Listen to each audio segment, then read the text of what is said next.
रुका नहीं। पूतना पालने में पड़े हुए कन्हैया को गोद में उठा लिया। कन्हैया ने जैसे ही पूतना को देखा, अपने दोनों नेत्र बंद कर लिए। नेत्र क्यों बंद किए, इस विषय में विद्वानों ने अनेकों मत दिए हैं। एक विद्वान कहते हैं कि पूतना ने माया से सुंदर स्त्री का रूप धारण कर रखा था। कन्हैया के सामने माया टिकती नहीं। उन्होंने सोचा कि यदि मैंने नेत्र खोल दिए तो इसका राक्षसी रूप प्रकट हो जाएगा, जिसे देखकर मैया डर जाएगी, इसलिए नेत्र बंद कर लिए। एक विद्वान कहते हैं कि कन्हैया ने सोचा कि मैं गोकुल में माखन मिश्री खाने आया था, परंतु यहाँ तो छठवें दिन ही विष पीने का अवसर आ गया। विष पीने का अभ्यास मेरा नहीं, भगवान भोले बाबा का है। इसलिए भगवान शंकर का ध्यान करने के लिए नेत्र बंद कर लिए कि प्रभु आप आइए और विष पी लीजिए, फिर बाद में बचा हुआ दूध मैं पी लूंगा। अथवा कन्हैया ने सोचा कि इसने बाहर से माता का रूप धारण कर रखा है, परंतु इसके हृदय में क्रूरता भरी हुई है। ऐसी स्त्री का मुख नहीं देखना चाहिए। जिसके हृदय में बाहर से माता का रूप जो धारण की है और अंदर से क्रूरता का रूप धारण की है, ऐसे स्त्री का मुख नहीं देखना चाहिए। इसलिए हमारे नारायण प्रभु जो है आंख बंद कर लिए। पूतना ने इधर कन्हैया को उठा लिया और अवसर पाकर एकांत में विष से सदा हुआ स्तन कन्हैया के मुख में लगा दिया।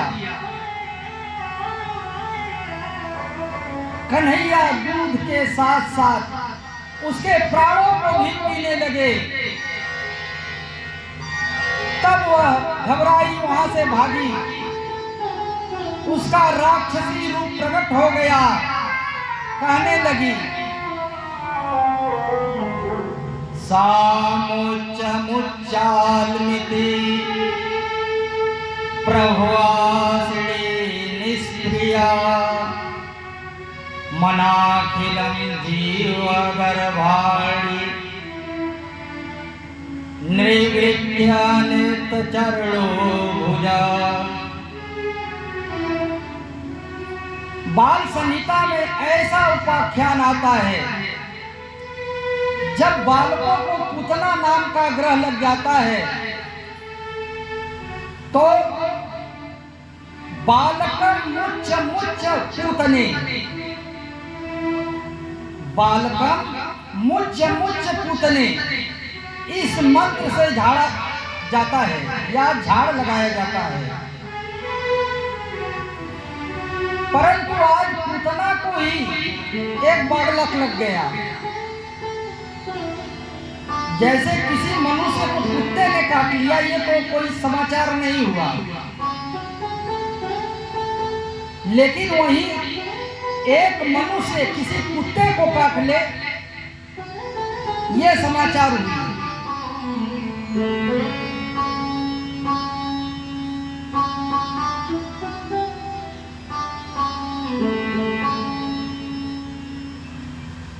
इसलिए वो कहती है कि मुझ मुझ कन्हैया छोड़ दो, मुझ मुझ कन्हैया छोड़ दो। कन्हैया ने कहा कि मौसी जी, हम एक बार पकड़ते हैं फिर उसे कभी छोड़ते नहीं। जिसको हम एक बार पकड़ लिए फिर उसको हम कभी छोड़ने वाले नहीं हैं। पीड़ा के कारण पूतना का शरीर फटने लगा। वह पृथ्वी पर धड़ाम से गिर गई। उसके नेत्र बाहर निकल आए और उसका प्राणांत हो गया। गिरते समय उसने कंस के 6 कोस के बाग को कुचल डाला। अब सोचिए, जहां पुतना गिरी वहां कंस का 6 कोस का एक बगीचा था। आकाश मार्ग से पुतना के गिरते समय वो 6 कोस का बगीचा खत्म हो गया। एक पंडित जी कहते हैं कि पूतना का शरीर इतना बड़ा था, जहां उसकी अलके गिरी वहां अलीगढ़ हो गया, और जहां उसका गला गिरा वह आगरा हो गया, जहां हाथ गिरा वह हाथरस हो गया। गोपियों ने पूतना के छाती में खेलते हुए कन्हैया को देखा तो उन्हें वहां से तुरंत उतारा, गौमूत्र से स्नान कराया, गौरज लगाई और भगवान के 12 नामों से उनकी रक्षा की।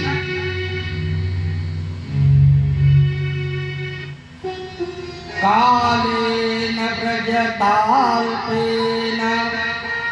गोकुले राम केशव जानुभ्यां सपाणिभ्यां रिंगमाणो विजयितो। जब भगवान श्री कृष्ण और बलराम कुछ बड़े हो गए तो घुटनों के बल घिसकते हुए चलने लगे। एक दिन घिसकते घिसकते गोकुल के कीचड़ में पहुंच गए और कीचड़ में स्नान करने लगे। मैया यशोदा ने कन्हैया को इस हाल में देखा तो क्रोधित हो गई और कहा, क्यों रे पूतना के शत्रु, क्यों रे पूतना को मारने वाला तू, पूर्व जन्म में सुअर था क्या? कन्हैया ने सोचा कि मैया को कैसे मालूम हो गया कि मैं पूर्व जन्म में सुअर था। कन्हैया ने सिर हिलाते हुए कहा कि मैया मैं सुअर था। मैया ने कहा मैया ने कन्हैया के इस लीला को देखा तो हृदय से लगा लिया, उसे स्नान कराया, अच्छे अच्छे वस्त्र पहनाए। एक दिन नंदागढ़ में एक सुंदर सा बछड़ा बैठा हुआ था। कन्हैया धीरे धीरे उसके पास गए और उसकी पूंछ पकड़ ली, जिससे वो बछड़ा उठकर भागा। कन्हैया उसके पूंछ में लटक गए, जोर जोर से आवाज लगाई, मैया बचाओ, मैया बचाओ। कन्हैया को इस हाल में मैया ने देखा तो कहा, कन्हैया छोड़ दो। कन्हैया ने सोचा मैया धोती छोड़ने को कह रही हैं। कन्हैया ने धोती छोड़ दी। इतने पर भी वो बछड़ा नहीं रुका तो कन्हैया ने अपनी लंगोट भी छोड़ दी, नंगा हो गए। फिर मैया ने जैसे तैसे बछड़े को रोका। एक दिन सोनार गोकुल में आया। जब वो कहीं चला गया कृष्ण बलराम वहां आए और उसकी फूकनी में, वो आग फूकने वाला नहीं होता है सुनारों का, फूकनी उसको कहते हैं, उसकी फूकनी में आग फूकने लगे। जब आग की चिंगारी शरीर पर पड़ी तो वो वहां से दोनों भागे। एक दिन नंद बाबा के आंगन में एक सुंदर सा कुत्ता आ गया। कन्हैया उस कुत्ते के पास पहुंच गए, कुत्ते के मुंह में अपनी अंगुली डाल दी। मैया ने सोचा कहीं यह कुत्ता कन्हैया को काट ना ले, दौड़ी दौड़ी गई, कुत्ते को वहां से भगाया। एक दिन कृष्ण और बलराम घसीटते घसीटते पानी के दौ के पास गए और उसमें कूद पड़े। जब डूबने और उतराने लगे तो जोरों से आवाज लगाई, मैया बचाओ, मैया बचाओ। मैया तुरंत आई और उन्हें पानी के बाहर निकाला। एक दिन आंगन में एक मोर आया। कन्हैया धीरे से उसके पास गए और उसके ऊपर बैठ गए। वह मोर कन्हैया को लेकर आकाश में उड़ गया। मैया ने जैसे तैसे कन्हैया को ऊपर से नीचे उतारा। इस प्रकार कृष्ण और बलराम अनेकों लीलाएं करते, जिसके कारण मैया यशोदा का घर का काम धंधा नहीं हो पाता। वे कृष्ण और बलराम को ही देखती रहती। एक दिन एक गोपी दौड़ी दौड़ी आई, सारी सखियों को एकत्रित किया और कहा, श्रुण सखी कौतुकम् एकम् नंदनिकेतांगणे मया दृष्टः गोधूली भूषितांग नित्यति वेदांत सिद्धता। अरे सखी, आज मैंने नंद बाबा के आंगन में गोधूली से दूसरी वेदांत के सिद्धांत रूप श्री कृष्ण को नित्य करते हुए देखा। जब गोपियों ने श्री कृष्ण की इस छवि का वर्णन सुना तो प्रार्थना करने लगी कि हे प्रभु, श्री कृष्ण हमारे घर कब आएंगे, कब हम पर कृपा करेंगे। भगवान श्री कृष्ण ने गोपियों के इस भाव को समझ गए। कुछ और बड़े हुए, सारे मित्रों को एकत्रित किया और बाल गोपाल चोर विद्या प्रचार मंडल का गठन किया। एक चोर मंडली बनाई जिसका नाम बाल गोपाल चोर विद्या प्रचार मंडल रखा। कन्हैया ने ग्वाल वालों से कहा कि मित्रों, हमारे घर में जो भी माखन दही होता है वह सब मथुरा चला जाता है, जिसे खाकर मथुरावासी पहलवान हो रहे हैं। इसलिए हम सभी मिलकर माखन की चोरी करेंगे। ग्वाल वालों ने कहा कि कन्हैया, यदि पकड़े गए तो?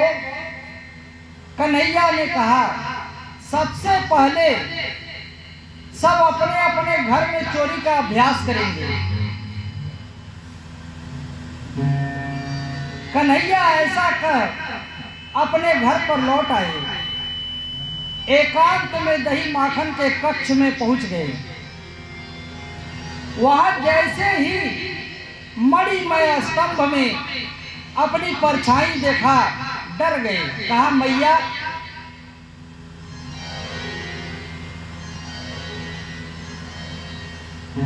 जैसे उस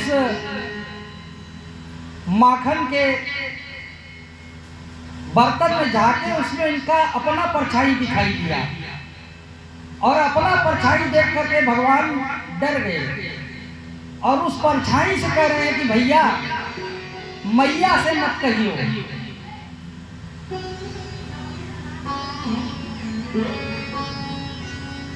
जामे तेरो भी भाग है, आ खा ले। मैया ने जैसे ही कन्हैया की बात सुनी, कहा कन्हैया क्या कर रहे हो? कन्हैया ने कहा मैया देखो घर में चोर घुस आया है, जब इसे मना करता हूँ तो यह मानता नहीं और इस पर क्रोध करता हूँ तो यह भी बदले में मुझे क्रोध दिखा रहा है। और भैया तुम मुँह पे संदेह मत करियो, मोहे माखन को लोभ लाए। मैया ने कहा कन्हैया, मैया ने कन्हैया को हृदय से लगा लिया। जब मैया कहीं गई हुई थी, कन्हैया फिर से माखन के कक्ष में पहुंच गए। इतने में मैया लौट आई, कन्हैया दिखाई नहीं दिए तो पुकारने लगी,